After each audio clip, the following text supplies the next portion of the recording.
마태복음 5장 6절이요. 의에 줄이고 목마른 자는 복이 있나니 저희가 배부를 것이며. 아멘. 기도하고 하나님 말씀 듣겠습니다. 아버지, 복된 주일을 허락하여 주셔서 하나님 앞에 나와 예배로 영광 돌리며 거룩하게 주일을 지킬 수 있도록 은총을 베풀어 주셔서 감사합니다. 하나님을 예배함의 즐거움과 하나님을 예배함의 기쁨과 하나님을 예배함의 찬송이 우리의 심령 안에 넘치게 하여 주셔서 하나님을 예배하올 때에 살아계시고 역사하시는 하나님의 영광이 우리 가운데 비추임 바 되어질 수 있는 귀한 시간이 되어질 수 있도록 도와주옵소서.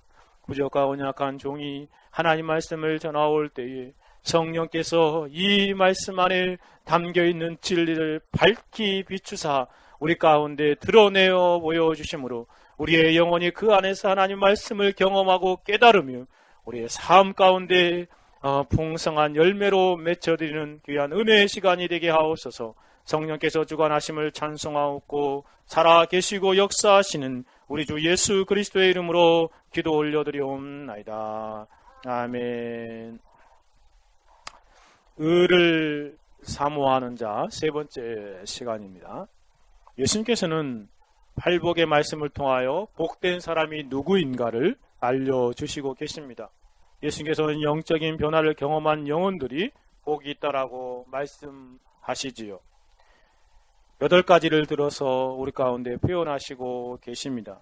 이런 8가지는 참된 성도들이 경험하는 영적인 경험입니다. 이것은 참된 성도가 되어가는 과정인 것이에 그리고 참된 성도들이 이 땅에서 지속적으로 경험하는 그런 복된 변화의 모습이죠. 우리는 예수님 말씀을 의지하여 3가지 영적인 복에 대하여 숙고하여 보았습니다. 지금은 4번째 복, 3번째 시간을 우리가 가지고 있습니다. 의에 줄이고 목마른 사람이 복되도다 주님 말씀하시죠. 심령이 가난함을 경험한 영혼, 애통하는 영혼, 온유한 영혼이 복된 영혼입니다. 더 나아가서 그것을 기초로 해서 의에 줄이고 목마른 영혼, 그 영혼이 복된 영혼임을 예수님은 계속해서 말씀하시고 계시죠. 우리는 지난 2시간을 통하여 줄이고 목마름이라는 말씀을 상고해 보면서 영적인 것을 사모하는 영혼이 복되다는 진리를 숙고해 보았습니다. 그리고 지난주에는 이러한 사람이 무엇을 사모하며 사는 사람인지를 생각해 보았지요. 무엇이라고 말씀드렸습니까? 그것은 바로 그의 의로움이다. 그 의로움이다. 테인, 디카이오스네라고 말하고 있습니다. 그 의로움을 사모하는 사람이 복되다라고 말씀드렸죠. 여기서 의로움은, 그 의는 뭐라고요? 바로 예수님 자신이다라고 말씀드렸습니다. 그죠? 예수님 자신을 사모하는 영혼, 그 사람이 참으로 복된 사람이라는 것입니다. 그러면서 더 구체적으로 그 예수님 안에 있는 의, 예수님 안에 있는 그 의로움을 사모하는 영혼들, 그러한 사람이 복됨을 말씀드리면서 먼저 부정의 방식으로 예수님 안에 있는 의로움, 그것이 아닌 것을 말씀드렸습니다.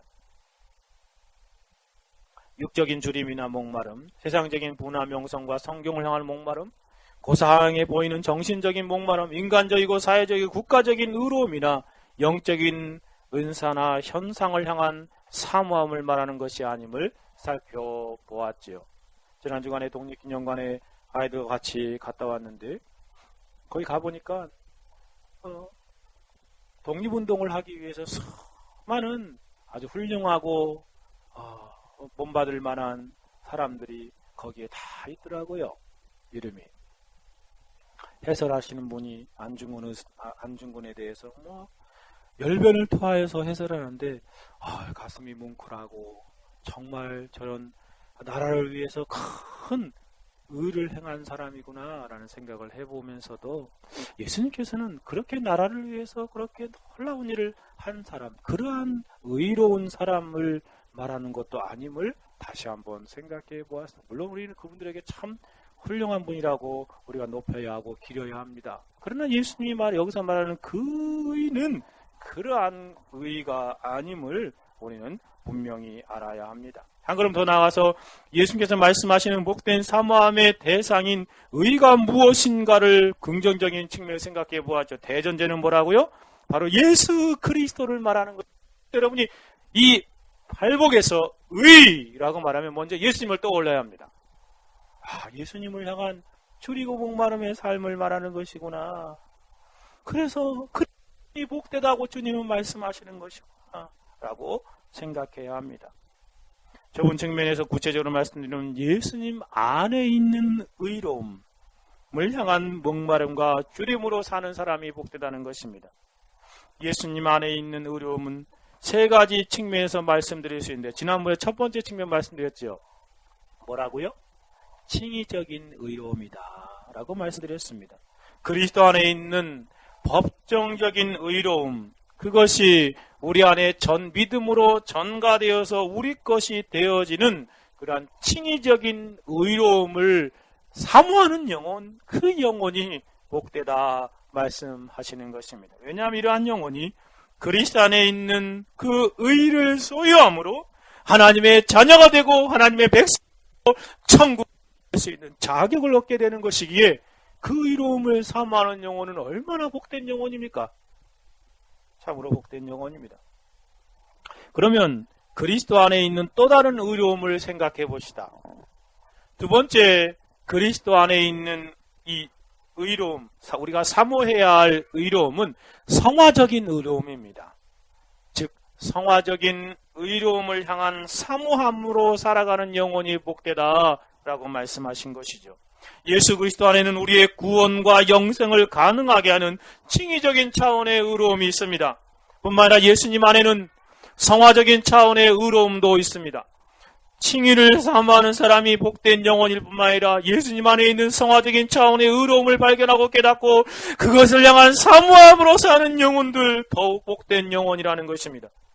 지난 시간에 살펴본 바와 같이 칭의적인 의로움에 대한 사모함은 구도자들, 즉 구원받기를 열망하는 사람들의 그런 사모함일 뿐만 아니라 구원에 대한 열망으로 사는 영혼들이 그리스도 안에 칭의적인 의로움을 발견하고 사모하게 될 것일 뿐만 아니라 이미 칭의를 얻는 성도들 안에서도 발견되는 복된 사모함입니다. 구도자들이 그 칭의를 사모하게 되면 구원과 영생을 얻게 될 것입니다. 하나님의 은혜로 주어지는 믿음으로 예수 그리스도 안에 하나님의 은혜를 받아들여서 그 복된 영혼이 되어지는 것이죠. 온 천하를 얻는 것보다 칭의를 얻는 영혼이 더 복된 영혼입니다. 뿐만 아니라 이미 믿음으로 칭의를 얻은 신자들에게도 이 칭의는 평생 동안 더 깊이 알고 더 깊이 경험하기를 사모하며 살아가야 하는 묵상의 내용이 되기도 합니다. 신자들에게는 칭의는 큰 확신과 참된 평안과 놀라운 기쁨과 세상이 알지 못하는 또 쉼과 안식과 참된 행복을 제공해 주는 진리이기 때문에 그렇습니다. 모든 영적인 복은 칭의와 연결되어 있습니다. 그러므로 칭의는 사모하는 그 칭의를 사모하는 모든 신자들에게 그 놀라운 복이 더욱 임하게 되는 것입니다. 여러분이 칭의를 붙들고 그 칭의를 더 많이 경험하면 경험할수록 하늘에서 간 신령한 복락들을 더 충만하게 경험하게 되는 것입니다. 그래서 이 칭의는 신자들에게도 사모해야 할 그런 놀라운 진리의 내용입니다. 그런데 우리가 오늘 살펴보고자 하는 것은 또 다른 그러한 그리스도 안에 있는 의로움인데 그것은 무슨 의로움이라고요? 성화적인 의로움입니다. 성화적인 의로움에 대한 사모함은 믿는 성도들에게서만 발견되는 복된 사모함임을 우리는 알아야 하겠습니다. 구도자들이나 불신자들에게는 그것을 사모해도 얻지 못합니다. 그러니 그것을 사모함이 그들에게 아무런 유익을 주지도 못하지요. 그것을 사모한다고 해도 불신자들에게는, 구도자들에게는 허망한 것들이 얻을 수 없는 의로움입니다. 구도자들이나 세상 사람들이 예수님 안에 있는 이 성화적인 의로움을 발견하고 사모하게 되면 어떤 현상이 나타나냐면 대부분 왜곡되게 이해하게 됩니다. 영적인 의로움을 세속적인 의로움의 수준으로 이해하여서 심각하게 훼손하기도 하지요. 예수님을 윤리적이고 도덕적인 선생님 정도로 생각하게 되는 심각한 오류를 범하게 되기 십상입니다. 예수님의 의에 대한 가르침과 예수님의 교훈을 위대한 것으로 생각하고 그것을 권장한다고 해도 결국에는 외식적인 신앙, 가식적인 바리새인들의 삶의 수준으로 그것을 이해할 수밖에 없기 때문에 그렇습니다. 그리고 다른 사람에게도 그것을 열변을 토하여 가르친다고 해도 또 다른 바리새인들을 만들어내는 어리석음에 직면하게 됩니다. 그러니 구도자들이나 불신자들이 이 성화적인 의로움을 성경에서 이렇게 또 성경과 한 구절만 듣고 안다고 해도 그것들을 권장한다고 해도 그들은 그것을 해서 유익을 아무것도 누리지 못합니다. 그래서 우리가 분명하게 해야 합니다. 예수님 안에 있는 성화적인 의로움은 신자들 안에서만 발견되고 신자들에게만 적용되며 신자들의 삶의 현장에서 재현되고 실현되는 의로움이라고 말해야 하는 것이죠. 이미 칭의를 성도들만이 예수님 안에 있는 성화적인 의로움을 사모할 수 있게 되어지고 바르게 사모하여 그것들을 얻게 되는 것입니다. 그리고 성도가 예수님 안에 있는 성화적인 의로움을 사모할 때 비로소 예수님처럼 성화를 이루어 가게 되고 그 거룩함이 진전되며 그의 삶의 신앙이 성장하게 되어지는 것입니다. 바로 이것이 성화적인 의로움의 부분이죠.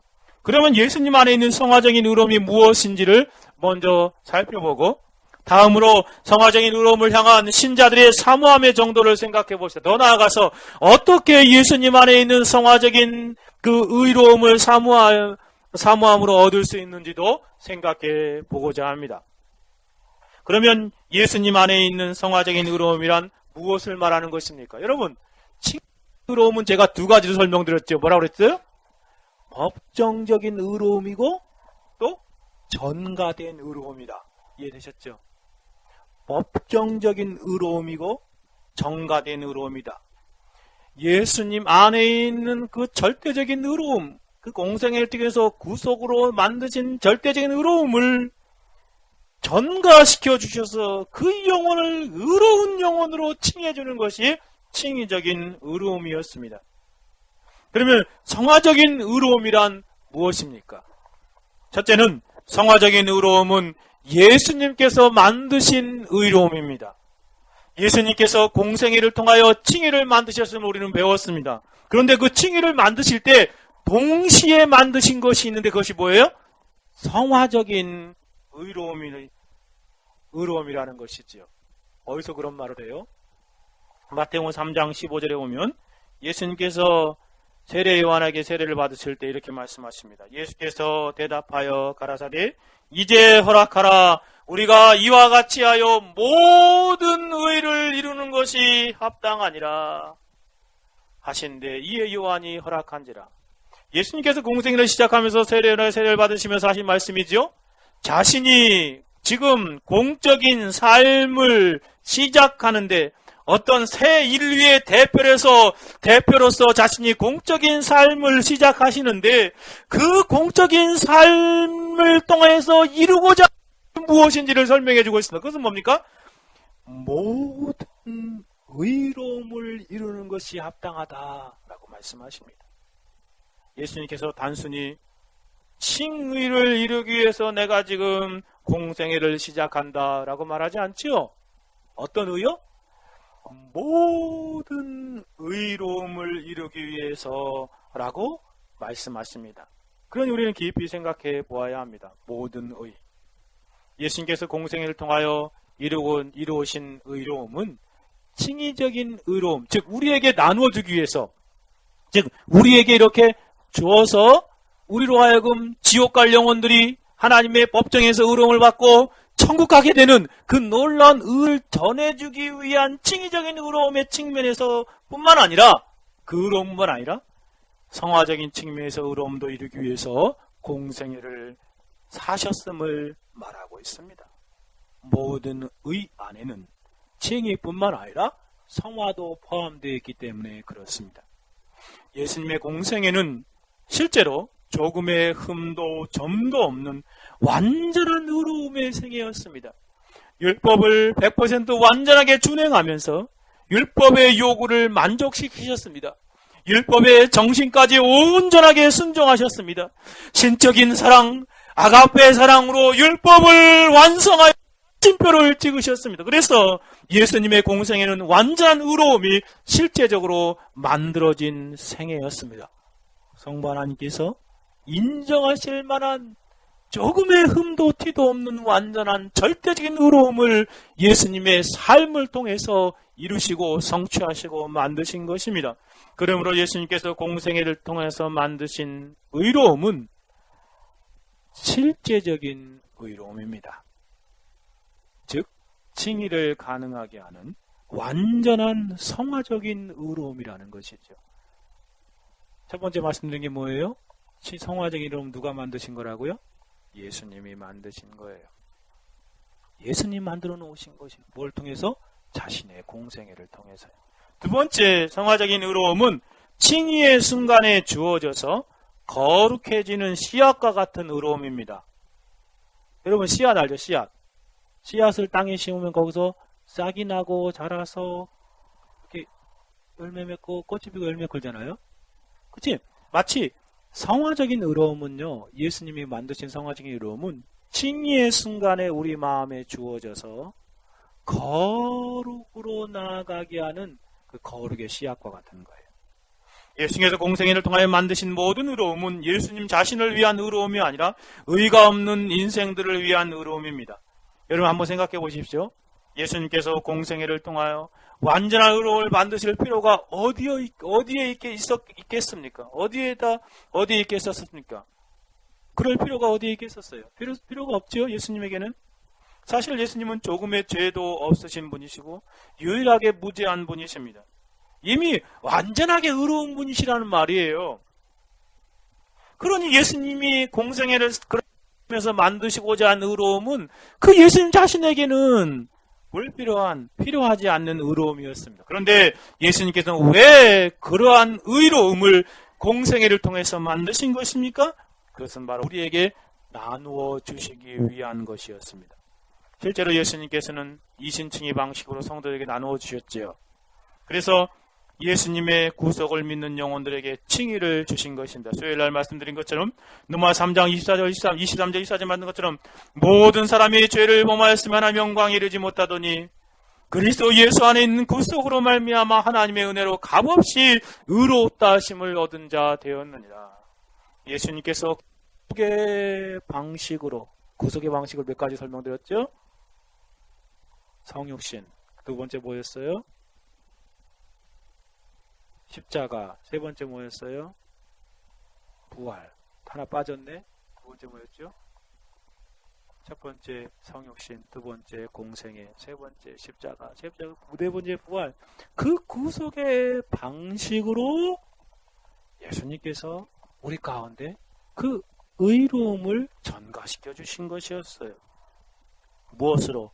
하나님의 은혜로 값없이 주어진 것이죠. 이러하듯 예수님께서는 예수님의 구속을 믿는 자들에게 오직 은혜로 값없이 의롭다 하심을 허락하여 주셨습니다. 그런데 이러한 칭의적인 순간에 놀라운 일이 함께 이루어집니다. 여러분, 칭의라는 것은 이렇게 너는 의로운 사람이다 라고 하나님께서 법정에 선언하시는 거잖아요. 지난해 말씀드린 것처럼. 근데 그 놀라운 선언과 동시에 그 사람이 죄인이에요? 의인이에요? 지금? 죄인이죠. 죄인인데 그냥 하나님께서 법에서 이 사람은 의로움이다, 의로운 사람이다라고 인정하신 거예요. 선언하신 거예요. 근데 세상 법정에서는요, 죄가 밝혀지지 않아서 또 변호사가 잘 변호를 해서 무죄 방면되는 사람도 있죠. 그 사람은 죄인이에요? 의인이에요? 죄인이죠. 세상 법정에서 그렇게 말해도 하나님의 시각에 보면 죄인일 거예요. 그렇죠? 죄가 안 드러났을 뿐이죠. 그런 사람이 참 많지 않습니까? 그런데 놀라운 일이 일어나는데 하나님의 법정에서는 하나님께서 이 사람은 의인이다 라고 인정하시면 괜히 그 내면 안에서 새로운 의로움이 시작되는 것이에요. 그게 뭐예요? 바로 성화적인 측면에서의 의로움입니다. 죄인이야. 그런데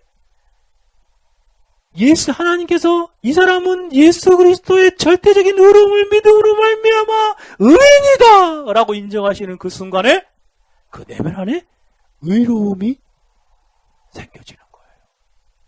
놀라운 일이죠. 실제적인 의로움이 시작되는 것이에요. 그것을 제가 지금 성화적인 의로움이다 라고 말하는 것입니다. 칭의의 순간에 놀랍게 주어지는 의로움인데 바로 성화적인 의로움이 함께 주어진다는 것입니다. 시약과 같은 형태로요. 정확히 말하자면 칭의의 순간에 성화, 거룩을 가능하게 하는 씨앗과 같은 생명이 심령 안에, 영혼 안에 심겨집니다. 그래서 칭의를 얻은 영혼 안에 실제적인 의로움, 성화적인 의로움이 시작되어지는 것이죠. 그래서 성화적인 의로움도 그 출발선상에서 곰곰이 생각해 보면 예수님에 의해서 주어진 의로움입니다. 그런 말이 어디 있어요? 그렇게 안 배웠는데요. 이렇게 말할 분이 있습니까? 근데 가만히 생각해 보세요. 칭의적인 의로움이 주어질 때 처음 씨앗과 같은 형태로 성화적인 의로움도 우리 마음에 주어진다는 것이에요. 누구 것이? 예수님의 것이. 고린도전서 1장 30절에 그것을 이렇게 표현합니다. 너희는 예수로부터 나서 그리스도 예수 안에 있고 예수는 하나님께로부터 나와서 우리에게 지혜와 의로움과 거룩함과 구속감에 대해서 예수님이 우리에게 뭐가 되셨다고요? 지혜가 되셔서 하나님을 알게 하셨다. 의로움이 되셔서 칭의를 얻게 하셨다. 거룩함이 되어주셨다. 그 실제적인 의로움인 거룩함이 되어주셨다라고 말하지 않습니까? 그리고 구속함, 구원함이 되어주셨다라고 말하죠. 실로 그렇습니다. 예수님께서 우리에게 의롭다함이 되어주실 뿐만 아니라 우리의 거룩함이 되어주셨습니다. 성화적인 측면에서 실제적으로 우리 안에 의로움의 씨앗을 심어주심으로 우리 안에 의가 없는 인생들이 의로움이 시작되게 하셨다는 것이에요. 그 의로움이 우리의 심령 안에 흘러들어올 때 예수님의 거룩함이 함께 주어진 것이에요. 하나님이 그것을 보시고 의인이라고 말하는 것입니다. 제가 이것을 이해하는데 참 오래 걸렸어요.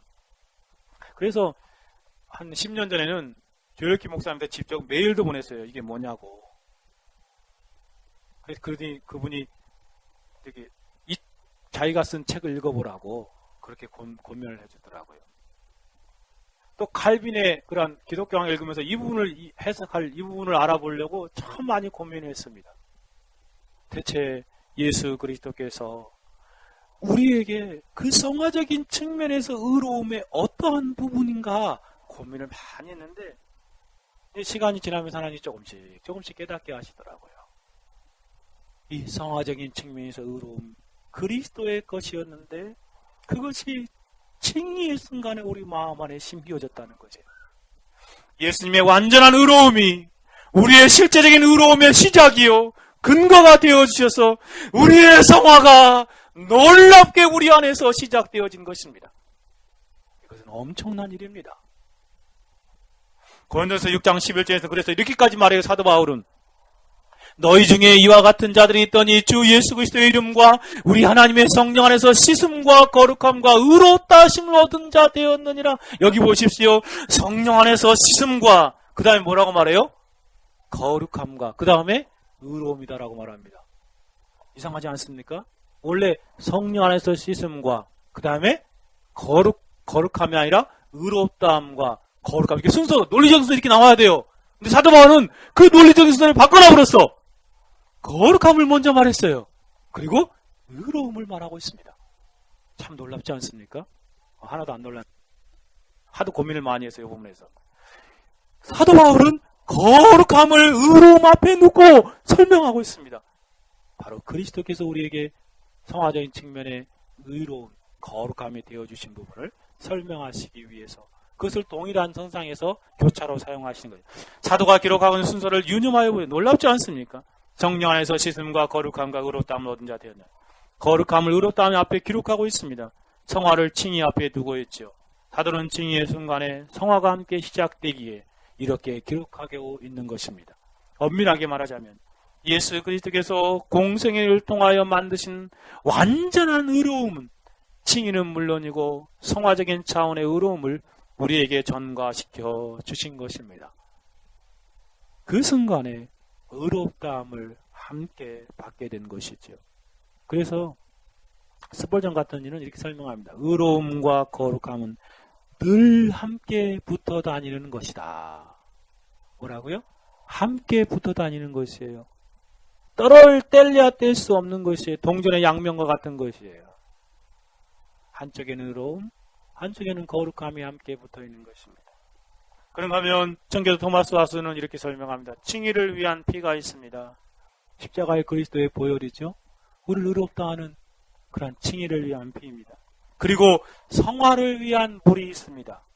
그들은 깨끗하게 하는 그리스도의 옆구리로부터 나온 물이 없는 사람들은 그들은 구원하는 그분의 옆구리로부터 나오는 피를 갖지 못할 것이다.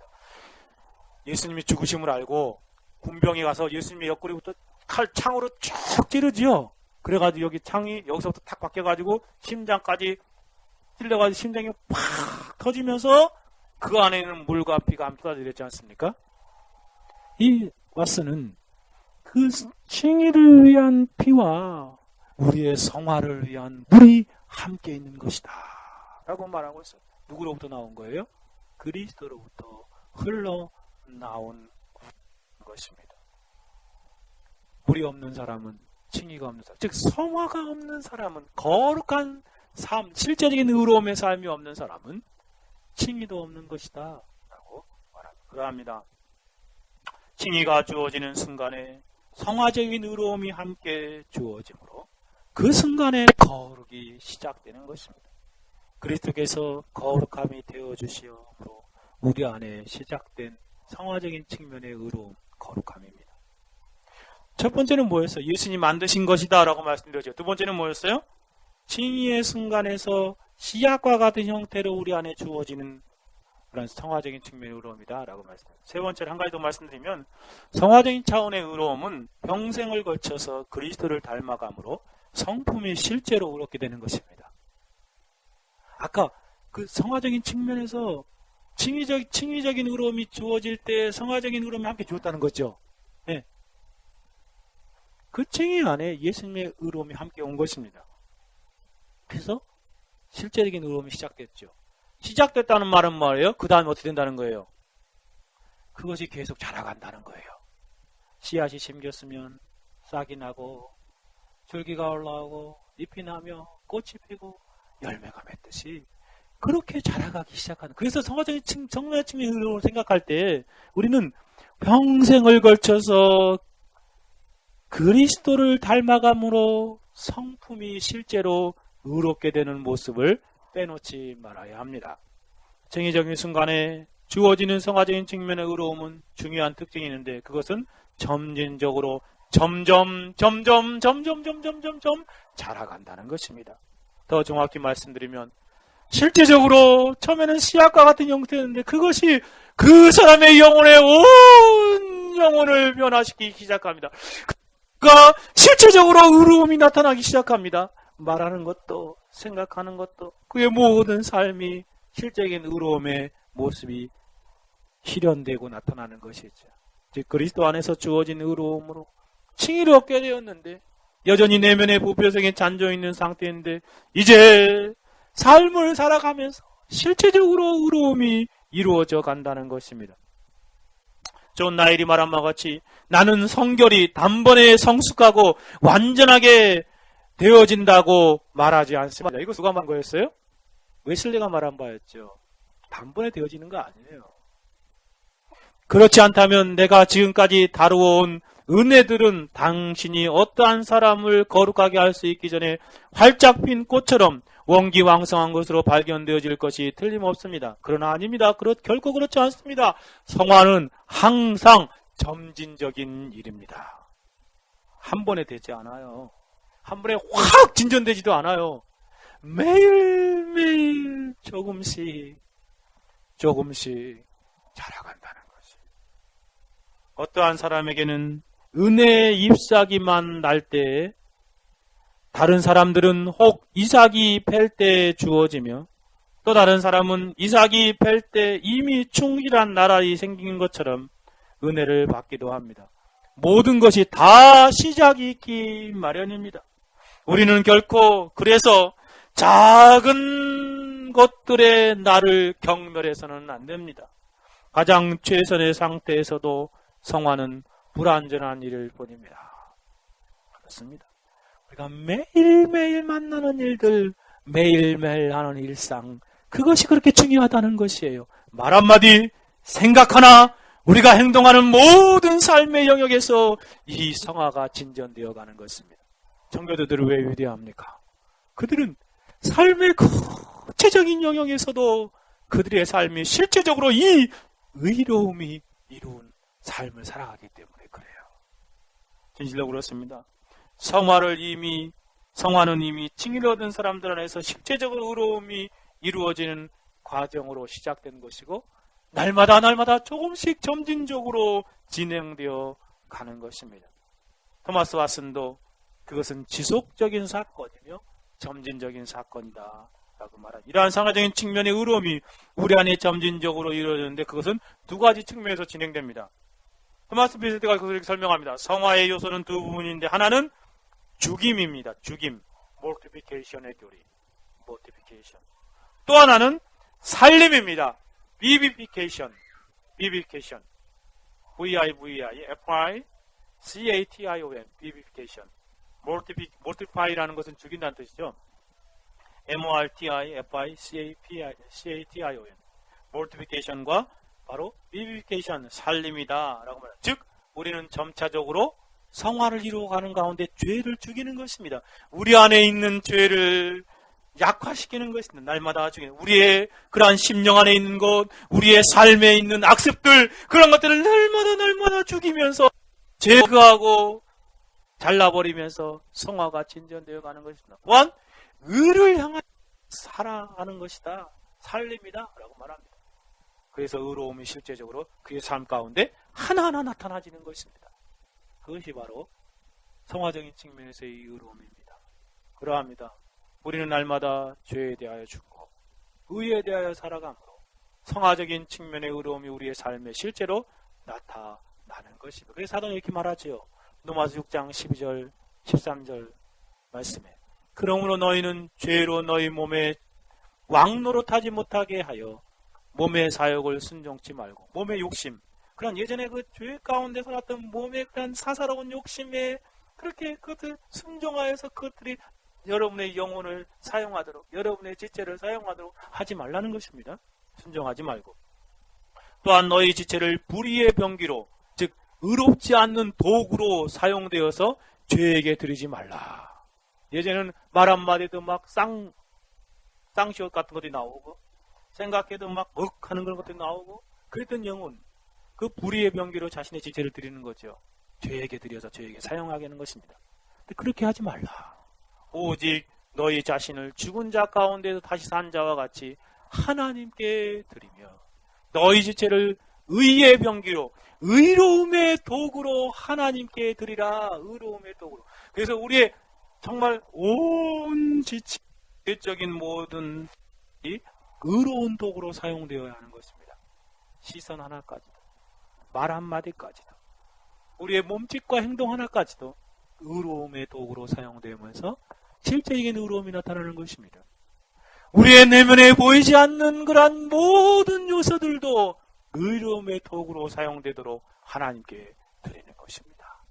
그것이 바로 성화적인 측면에서의 의로움을 이루어가는 실제적인 모습입니다. 이와 같이 성화적인 측면의 의로움은 우리 안에 실제적으로 이루어지는 의로움입니다.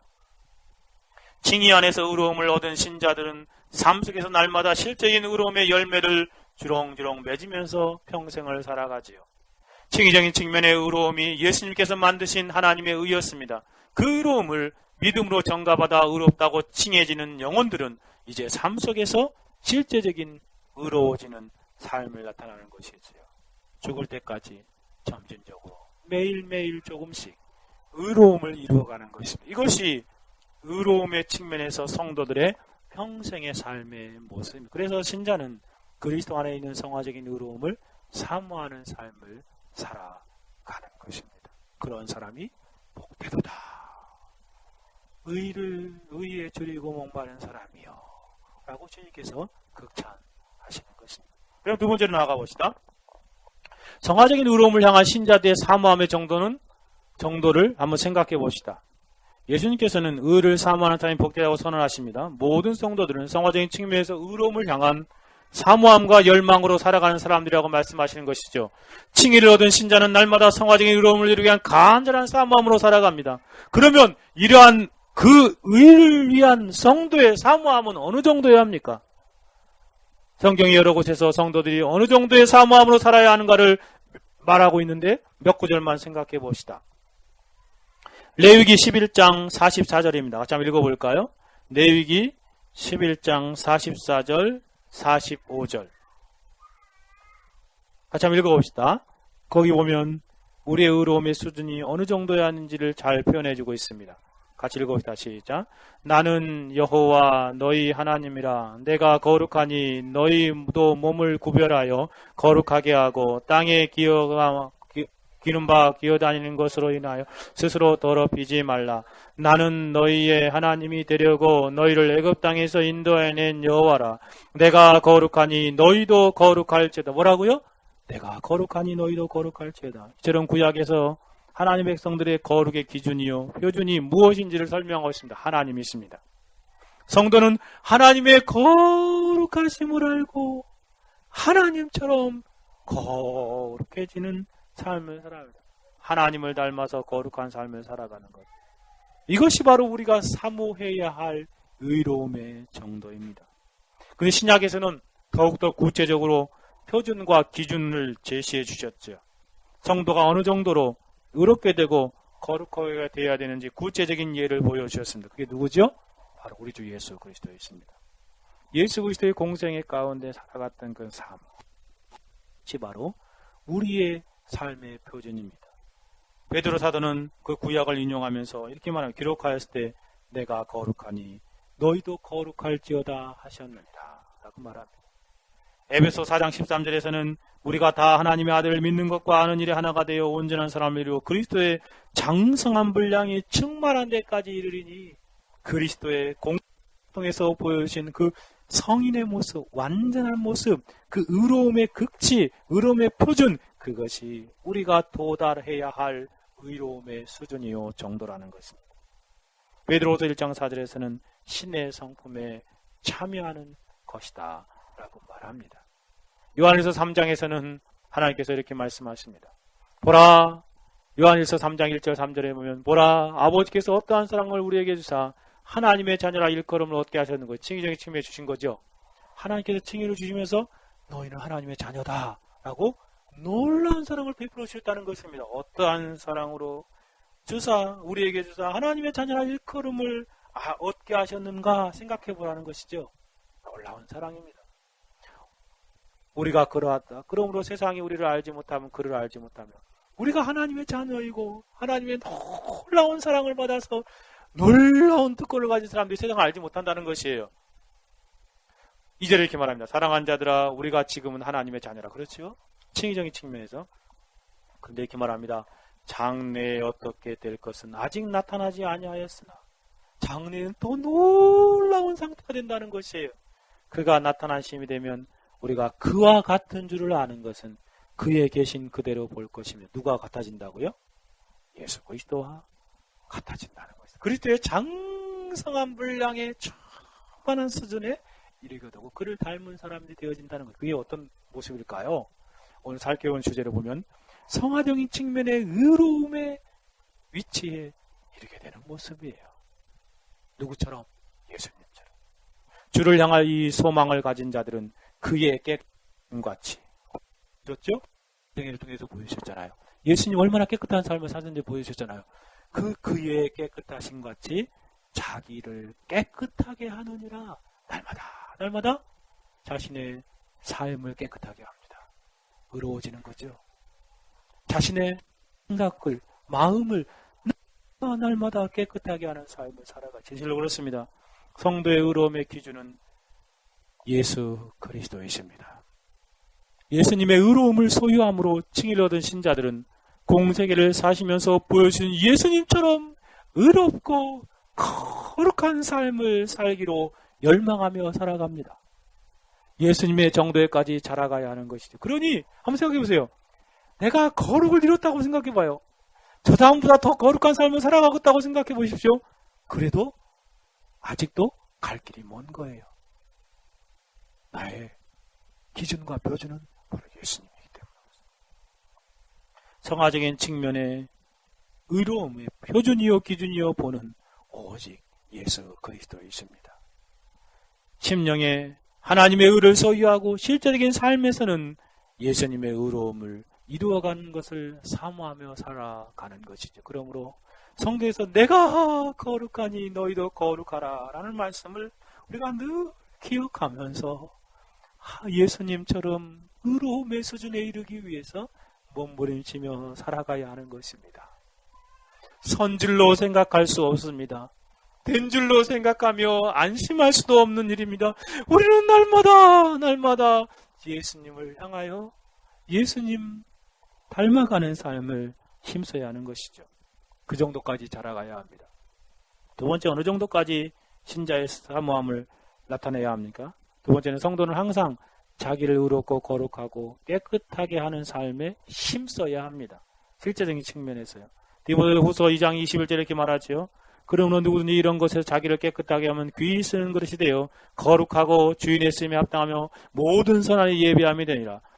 또한 내가 청년의 정욕을 피하고 주를 깨끗한 마음으로 부른 자들과 함께 믿음과 사랑과 화평을 좇으라 라고 표현하고 있습니다. 정말 그렇습니다. 우리는 날마다 자기를 깨끗게 하는 것입니다. 실제적으로요. 더러운 것들을 자신의 삶에서 몰아내요. 특히 정욕을 피하는 삶을 살아가고 깨끗한 마음으로 믿음과 사랑과 화평을 힘써 쫓는 삶을 살아가야 하는 것입니다. 베드로 사도는 말세에 일어날 무시무시한 징조를 말하면서 이렇게 설명하고 있습니다. 베드로 3장 10절입니다. 그러나 주의 날이 도적같이 오르니 그날에는 하늘이 큰 소리로 떠나가고 체질이 뜨거운 불에 불어지고 땅과 그 중에 있는 모든 일이 드러나리라. 이 모든 것이 이렇게 부러지니 너희가 어떠한 사람이 되어야 마땅하뇨? 마지막 때 모든 것이 다 사라질 그때가 될 것인데 지금 어떠한 사람이 되어야 마땅하뇨? 라고 물어봅니다. 이렇게 대답합니다.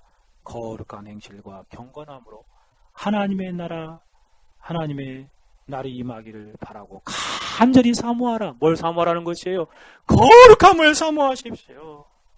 거룩한 행실과 경건함을 이루는 삶을 힘쓰십시오. 그러면서 주의 재림의 날을 사모하고 간절히 바라는 삶을 살아가는 것입니다.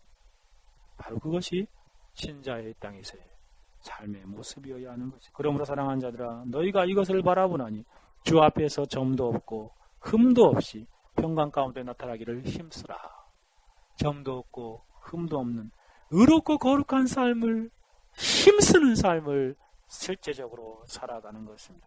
우리가 칭의를 얻은 신자라고 한다면 우리는 이와 같이 실제적인 의로움인 거룩을 항상 열망하며 살아가야 합니다. 토마스 브루스는 신자들을 향하여 6가지 그 권면을 하면서 그 중에 한 가지 이렇게 말합니다. 여러분은 거룩의 최고봉에 오르고 여러분 자신의 원칙에 충실히 살려고 힘쓰고 있습니까? 이 말씀이 이 표현이 늘 생각나요. 우리에게 물어보잖아요. 여러분은 거룩의 최고봉에 실제로 청교도들은 그렇게 살아갔지. 거룩의 최고봉이 뭘까요? 예수 그리스도죠. 그렇죠? 그 최고봉 위에 오르려고 힘쓰는 삶을 살아가는 것이에요. 그 최고봉 위에 오르 힘쓰며 몸부림치고 그곳에 이룰 수 있는 그런 규칙과 원리들의 충실한 삶을 매일매일 살아가는 것. 진실로 그렇습니다. 신자는 거룩의 최고봉우리이신 예수 그리스도에 이르기까지 매일매일 분투하며 의로움을 이루는 삶을 살아가는 사람임을 말하는 것입니다. 한 가지 더 셋째로 말씀드리면 신자의 성화의 의로움에 이르러야 함은 알고 날마다 실제적으로 거룩을 이루는 삶을 살아가야 한다는 것입니다. 성도는 성경에서 알려주고 있는 성화적인 의로움을 이루어야 하는 이유를 분명히 알아야 하는 것입니다.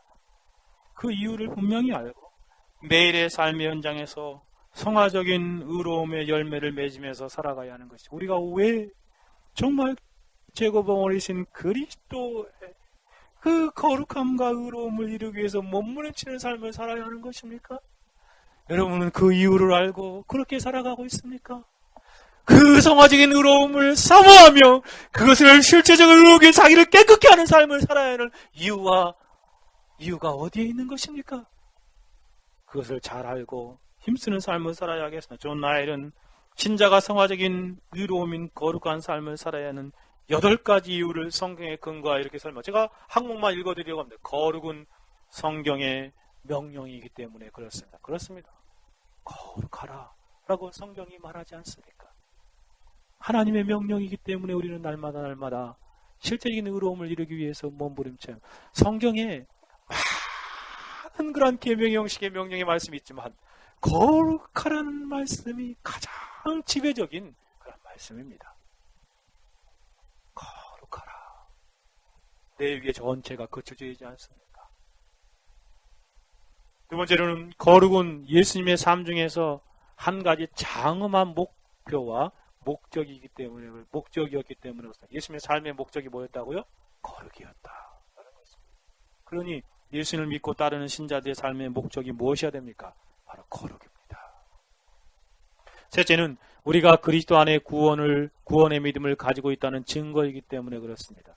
즉 여러분이 칭의적인 측면에서 구원을 받은 사람이라면 거룩한 삶으로 내가 구원받은 사람이다라는 사실을 드러낸다는 것이에요.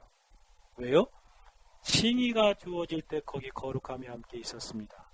그러니 그것이 싹이 나서 자라고 겉으로 드러나지 않으면 칭의가 없다는 증거이지요.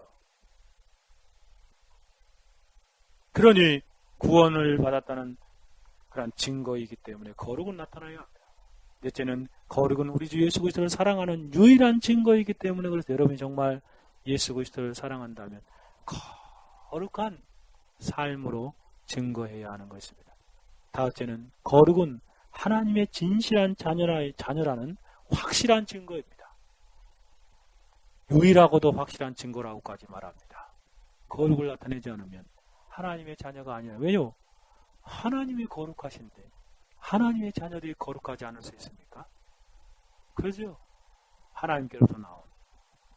여섯째는 거룩은 다른 사람들에게 선을 행하기에 가장 적당하기 때문이었습니다. 여러분 주위 사람들에게 가장 합당한 선을 행하기 위한 조건은 바로 거룩입니다. 그들에게 가장 복된 영향을 미칠 수 있는 것이 여러분의 삶의 거룩이라는 것이에요. 일곱 번째는 거룩은 우리의 현재의 위로가 많이 의존하는 것이기 때문에 여러분이 거룩한 삶을 살면 하늘의 위로를 풍성하게 누립니다. 현재적으로. 어떤 청교도는 그런 말까지 하더라고요. 거룩은 행복과 함께 있다. 어디서 읽었더라? 거룩은 행복과 같은 것이라고 설명하더라고요. 즉 거룩한 만큼 행복하다는 것이에요. 행복한 사람은 거룩하다는 것이에요. 그래서 거룩과 행복은 같은 것이다라고까지도 그렇게 말하는 것을 제가 기억하기에 읽었던 것이 생각납니다. 정말 그렇습니다. 여러분이 참된 행복을 얻고자 한다면 더 거룩해야 하는 것입니다. 마지막으로 한 가지 있는데 그것은 뭐냐면 이 땅에 사는 동안에 거룩함이 없이는 결코 천국을 즐길 수 없기 때문에 그렇습니다. 여러분 성경에서 그렇게 말하지요. 거룩함과 화평함과 거룩함을 쫓으라. 이것이 없이는 어느 누구도 주를 배웁지 못하리라 라고 히브리서 10장 14절에 말하죠. 아무도 주를 보지 못할 것이다 라고 말합니다. 이 땅의 거룩은 천국을 이 땅에서 앞당겨 누릴 수 있는 삶이요, 장차 천국에 가서 주님을 톡톡히 그 영광 가운데 배우는 삶을 살아가는 것도 바로 거룩입니다. 현자는 성경에 알려진 이러한 이유들을 잘 알고 있어야 합니다. 그리고 실제적인 거룩함, 의로움을 이루는 삶을 매일매일 살아가야 하는 것이지요. 마지막 세 번째로 가봅시다. 그럼 어떻게 예수님 안에 있는 성화적인 의로움을 사모하며 얻게 되어지는 것입니까? 성화적인 의로움을 사모하여 얻어서 저와 여러분이 영적인 성숙과 성장을 이룰 수 있는 것입니까? 그 원리와 지침이 무엇입니까? 첫째는 7가지 지침을 간단히 말씀드리려고 합니다. 첫째는 성령 하나님을 의지하십시오. 성화적인 의로움은 성령 하나님의 도우심 안에서 우리 안에 이루어지는 것입니다. 그러므로 우리가 실제로 이러한 의로움을 이루기 위하여 성령 하나님을 제일 먼저 의지해야 합니다. 그의 도우심을 간구해야 합니다. 토마스 와슨이 말한 것처럼 인간 속에 있는 하나님의 영은 그에게 거룩한 향내를 풍기게 하고 그의 마음에 천국의 지도를 그려놓습니다. 정말 그렇습니다. 성령 인도하심을 따라서 성령으로 충만한 삶을 살 때 여러분의 영혼은 조금씩 실제적인 의로움을 이루는 삶을 살아가는 것입니다. 그러므로 성령 하나님을 의지하십시오. 둘째는 예수님의 공생의 삶을 주목하고 깊이 생각하는 삶을 살아가십시오. 우리의 거룩, 실제적인 의로움의 유일한 기준이요 표준이신 예수님의 공생애를, 성경 안에 나타난 공생애를 주목하고 깊이 생각하는 삶을 살라는 것입니다. 예수님의 삶은 우리가 살아가야 할 가장 바른 삶이요, 본받아야 할 가장 합당한 삶이에요. 그래서 우리가 예수님을 깊이 생각하고 예수님의 삶을 따라서 예수님처럼 살아갈 때 예수님처럼 의로운 삶을 살아가게 되는 것입니다. 셋째는 예수 그리스도의 십자가를 경험하고 날마다 십자가의 보혈의 셈에서 자신을 정결케 하는 삶을 사십시오. 십자가는 우리의 평생 동안 붙들어야 할 거룩의 원동력입니다. 특별히 십자가의 보혈에 우리의 더러워진 우리의 행실의 옷을 벗어 빨 때 우리는 거룩하여지는 것입니다. 예수님은 우리가 거룩하여질 수 있는 근거가 되어 주셨습니다. 예수님의 십자가의 피는 실제로 날마다 우리를 거룩하게 하는 것입니다. 그러므로 예수도 자기 피로써 백성을 거룩하게 하려고 성문 밖에서 고난 받으셨느니라 히브리서 13장 12절에 말한 것처럼, 그럼 예수 그리스도의 피를 날마다 바라보고 경험하는 삶을 살아가십시오. 그리스도의 십자가의 고난은 우리에게 있는 죄와 부정을 정결케 하고 그리스도의 안에서 거룩을 진전시키게 하는 것입니다. 넷째는 날마다 우리 주 예수 그리스도 안에서 그리스도를 의지하면서 사십시오. 그리고 그리스도에게 절대적으로 순종하십시오. 우리 안에 살아계신 그리스도 안에서 그리스도에게 순종하는 삶을 살아갈 때 우리는 더욱더 의로운 삶을 살아갑니다. 우리 안에 그리스도가 살아서 다스리고 있는 인격적인 승복의 삶을 살아가십시오. 그리스도 안에 살게 될 때에 우리는 날마다 거룩하게 되어지는 것입니다. 스폴전에 말한 것처럼 우리가 택함을 받아 거룩하게 되는 것은 그리스도 안에 있기 때문에 그렇습니다. 우리는 성령에 의해 택함을 받아 영원히 주님의 귀한 백성이 되었을 때 예수 그리스도 안에서 거룩하게 되는 것입니다.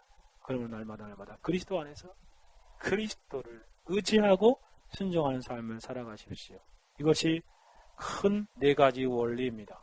원리적인 측면에 성령을 의지하시고 그리스도 예수의 공생애를 주목하고 깊이 생각하며 십자가를 바라보고 예수 그리스도를 의지하고 순종하는 삶을 사는 것입니다.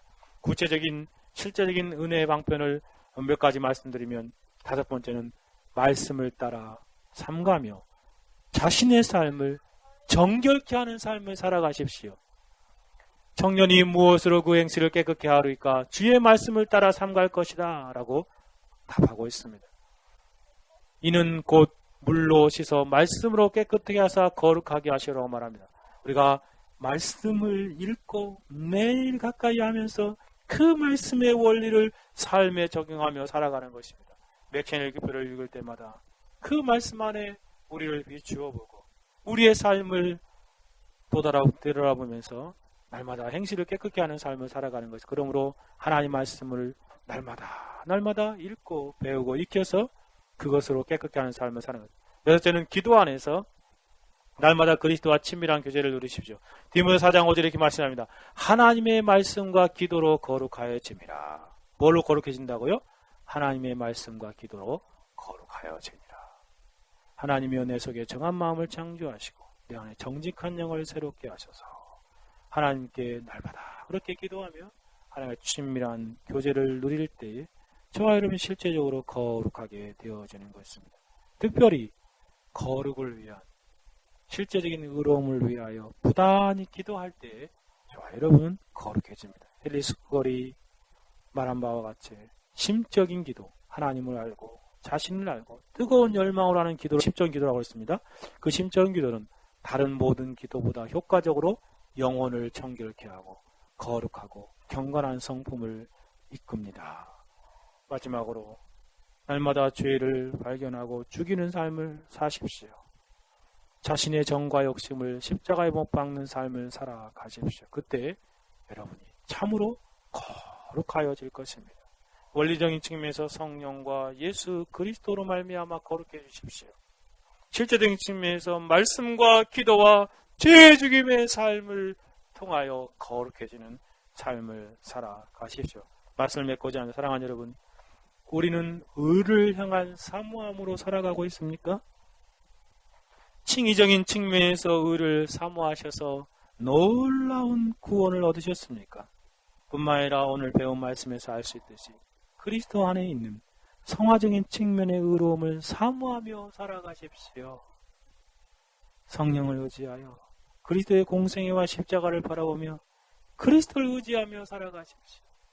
여러분 안에 나의 오직 유일한 소망과 바람은 예수 그리스도를 닮는 것이다 라고 고백하는 간구가 있기를 원합니다. 나의 유일한 삶은 예수님이 보여주셨던 삶처럼 살고자 하는 것이다 라는 열망으로 살아가십시오. 오직 예수님, 오직 예수님, 오직 예수님의 삶을 자신의 삶에 반영하며 나타내기를 힘쓰는 삶을 살아가는 사람, 그 사람이 가장 복된 사람입니다. 그래서 저와 여러분에게도 예수님은 나의 유일한 의로움이십니다 라는 고백이 삶 가운데 경험되며 실제적으로 예수님처럼 의로운 생애가 되어지기를 간절히 소원합니다. 같이 한번 기도하겠습니다. 그런 말씀을 생각하며 기도합시다. 하나님, 우리에게도 예수 그리스도 안에 있는 성화적인 의로움을 사모함으로 예수님처럼 실제적인 의로움, 거룩한 삶을 나타내며 열매 맺게 하옵소서 라고 같이 한번 기도하겠습니다. 같이 한번 기도합니다. 거룩하시고 자비로우신 하나님 아버지, 감사합니다. 우리의 삶을 하나님 아버지, 우리가 어떠한 삶을 살아야 할지 참으로 분명히 알게 해주셔서 감사합니다. 오 하나님 아버지, 땅을 살아갈 때에 행으로 예수님처럼 거룩을 나타내며 거룩을 반영하는 삶을 살아갈 수 있도록 도와주시기를 소원하고, 오 하나님 아버지, 우리의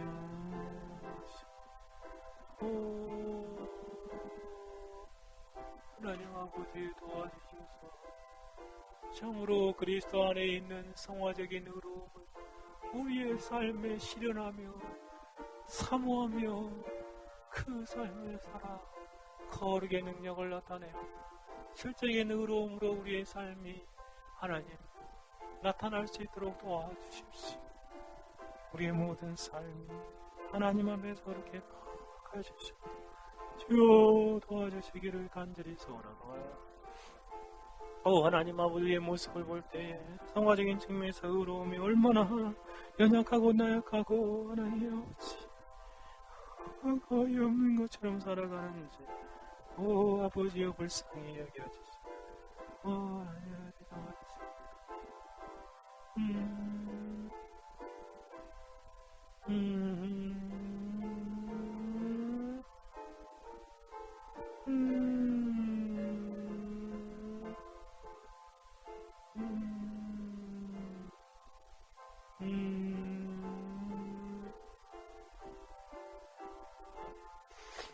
아버지,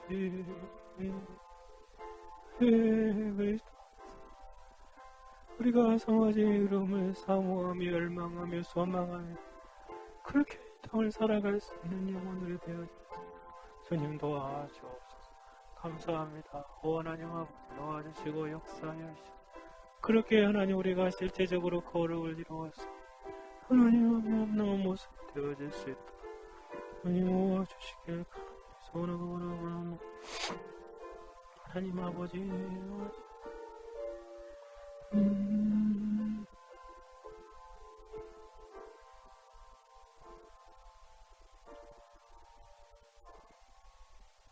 찬송 539장 같이 찬송하시겠습니다. 한국 찬송가 539장입니다.